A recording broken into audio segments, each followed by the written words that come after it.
সুনাম অর্জন করেছে ঘরোয়া ফুড অ্যান্ড কাবাব ঘর, এর কারণ হচ্ছে তাদের পরিশ্রম এবং হচ্ছে গিয়া সঠিকভাবে এই প্রতিষ্ঠানকে পরিচালনা করার জন্য এবং সৎ থাকার কারণে। আর এই এই জেলার নাম কি? লক্ষ্মীপুর জেলা রায়পুর থানা।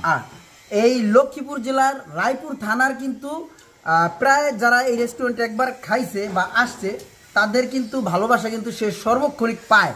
আর এই পাওয়ার কারণে কিন্তু বিভিন্ন জায়গা থেকে ভালোবাসা উড়ে উড়ে আসে। আর আজকে এরকম উড়ে আসা ভালোবাসার অনেকগুলা উদাহরণ আজকে আমরা দেখাবো।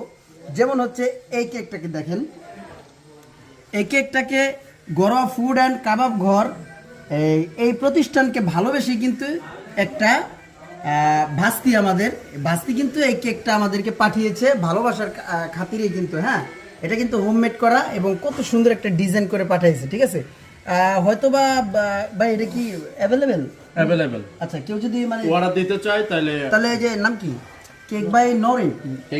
আচ্ছা, কেক বাই নরিন। হ্যাঁ, এখান থেকে নিতে পারেন। এটা হচ্ছে আমার বন্ধুর ভাতিজি। হ্যাঁ, ভাতিজি ভালোবাসা কিন্তু এটা পাঠাইছে। ঠিক আছে, আর হচ্ছে গিয়া আমি এখানে আছি, এখানে দরবেশ আছে, এখানে হচ্ছে আমার শ্রদ্ধেয় মামা আছে, এখানে আমাদের পরাণ ভাই আছে, যে না থাকলে আমরা বাঁচতামই না। পরাণ, জান, রুহু।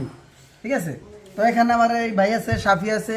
আরও এখানে এই প্রতিষ্ঠানটাকে আসলে টিকায় রাখার জন্য কিন্তু এই কিছুই না, এখানে যে আমাদের এই ব্যাপারগুলো দেখি কি বলে শেফ আছে, তারপর হচ্ছে গিয়া যারা সার্ভ করে তাদের কিন্তু অত্যন্ত গুরুত্বপূর্ণ একটা ভূমিকা। আমি তাদের কাছে চিরকৃতজ্ঞ, কারণ তারাই কিন্তু একটা প্রতিষ্ঠানকে চাইলে মারতে পারে, চাইলে বাঁচাইতে পারে। ঠিক আছে, সো তাদের কাছে আমার অনুরোধ থাকবে যে কাজকে ভালোবেসে, নিজের কাজকে ভালোবেসে বা হচ্ছে গিয়া আপনারা যেই সেবাটা প্রদান করতেছেন এই সেবাটা যাতে আপনারা সুন্দরভাবে সুস্থভাবে দেন, এটার জন্য আমার বিনীত অনুরোধ থাকবে। আর যারা শেফ আছেন আর যারা হচ্ছে গিয়া রক্ষণাবেক্ষণ করেন তাদের জন্য আমি বরাবরই বলে যেতে চাই যে এই খাবার হচ্ছে আমাদের একটা আল্লাহর দানের জিনিস, একটা নিয়ামত। এই খাবারের ভিতরে কেউ ভেজাল করবেন না। আর যারা খাবারের ভিতরে ভেজাল করে আসলে তাদের থেকে নিকৃষ্ট মানুষ এই পৃথিবীতে নাই। আর সেই সাথে সাথে আমার বন্ধু যে শাহাদাত আছে, শাহাদাত অনেক আগে থেকে এই রেস্টুরেন্ট লাইনে আছে। আজকে আমাদের এই ঘরোয়া ফুড অ্যান্ড রেস্টুরেন্ট, এটা হচ্ছে এই জায়গাটার নাম ভুলে দিকে হায়দারগঞ্জে, কিন্তু মোটামুটি 3-4 মাস হবে না রেস্টুরেন্টের বয়স? হ্যাঁ, এই হায়দারগঞ্জে না, এটার বয়স হলো 5 বছর।